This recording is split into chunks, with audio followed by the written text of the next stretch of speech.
So I got a lot of stories to tell because I've done a lot of stupid things, and stupid things make the best stories. So a lot of people look around at the stuff that I have and the stuff I do, and they figure, well, this guy must be into speed. He likes fast stuff. And honestly, I'm actually not a speed person. I'm a right lane driver. I slow down for turns. To me, speed is like a byproduct of what I'm actually into, which is doing extreme stuff with cars. So naturally, if you're going to do extreme stuff, you got to go blow nitro. And if you're going to go extreme blow nitro, you got to blow fuel alter. So that's what I did. I did it in my home, in my house in New York. I had a two-car garage like this, and I built this thing, gas welded it together, Palmolive tubing, and it passed. It's certified. But at any rate, when I was building this car, I had this vision in my head. I wanted this thing to be like low and mean and like, gnarly, right? So I wanted the roll cage low.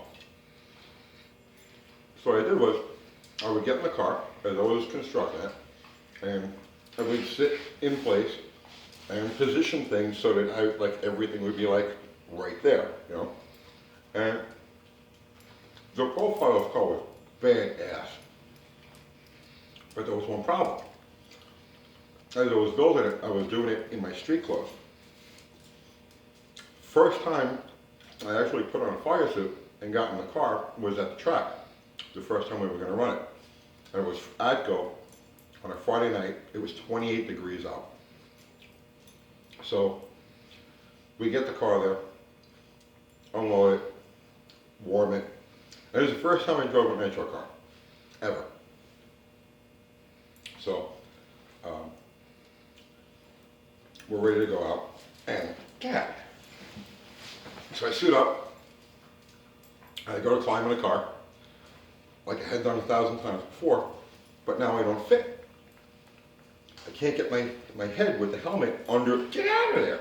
I can't get my head with the helmet under the roll cage.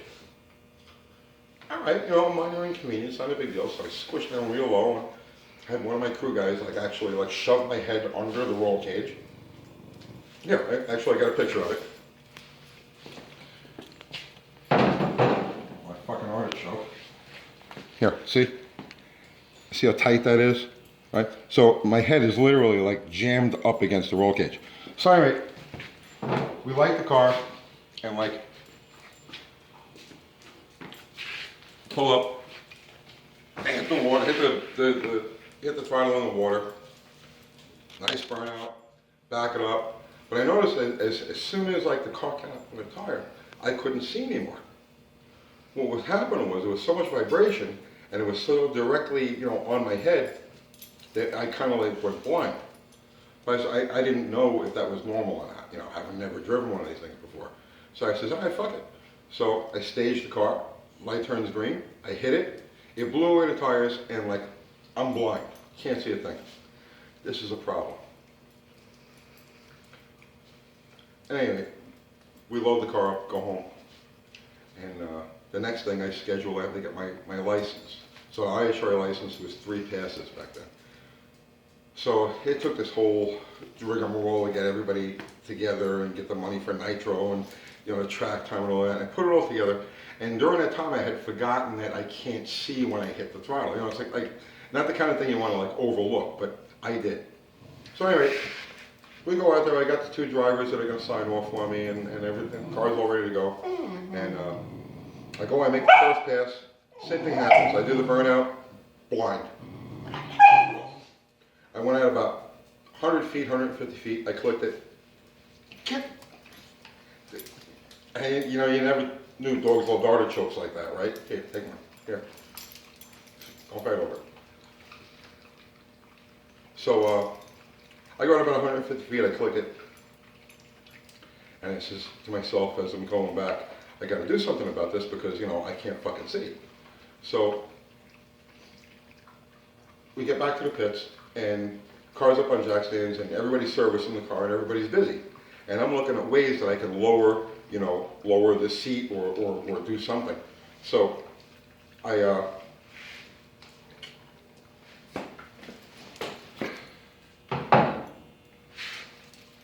first thing I do is, I stand up in the seat and I jump up and down on it to kind of bend the aluminum. And I bent it down to where it was actually touching the drive shaft.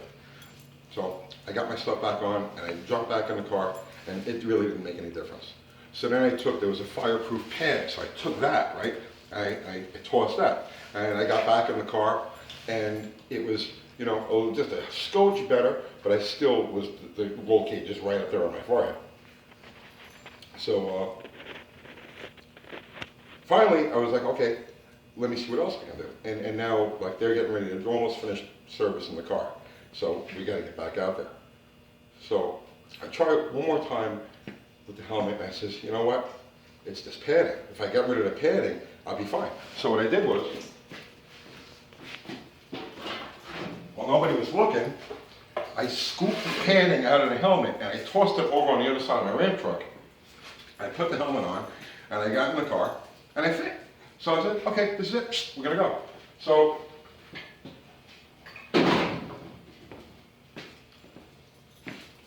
light the car, do the burnout. I could actually see the track. And then I realized, once that happened, I really don't want to see the track because that shit just comes up on you fast, right?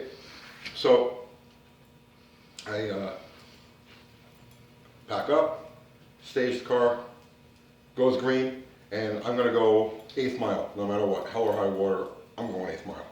So I stand on it, and in this car, in order to operate the throttle, you have to kind of put your foot into a really unnatural position. It was like a dead man switch.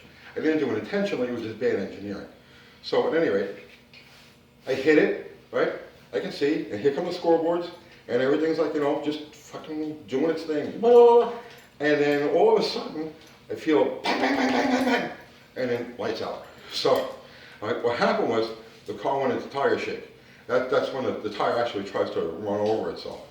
And it knocked me out cold. And because of the throttle, as soon as that happened, my foot relaxed and I just coasted down to the end of the track. I was out cold. So I rolled all the way to the end of the shut-off area. And I realized, I came to and I says, oh shit, I think that they exploded. I don't know what an explosion is supposed to feel like. I never drove one of these things before.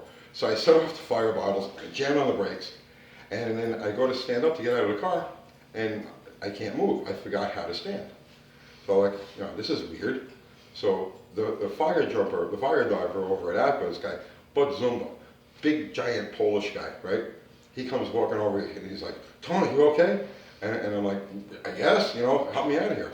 So Bud grabs me by the collar like this, and he just literally just picks me up like a doll out of the car and stands me up on the ground. And I'm trying to take my helmet off, and I forgot how to undo the buckle. And I'm struggling with it, and he comes over and goes, and he takes it off. And he's like, Tony, you okay? You want to go to the hospital? I'm like, nah, I'm fine. just get me back to the pit. I got one more pass to make. So he's like, you don't look good, man. So I said, no, I'm fine. Let's just go back and do our thing. So as we're going back to the pit, I'm realizing that I don't know where I am. I have no idea what I'm supposed to be doing. It was bad. I forgot what happened. We didn't end up making the third pass that day. But maybe something broke on the car. I don't remember. Because I fucked up my brain is what happened. Bang, bang, bang. So driving home, I'm saying to myself, I'm trying to drive the truck, and I'm trying to read the signs, to get out of the truck, and I can't read the signs. There's words, I can't read them. And so I let somebody else drive, and I got in the back seat, and we had a sleeper in the back there. And I got back there, and I kind of curled up in a ball, and I just held my head, and then it really started to hurt.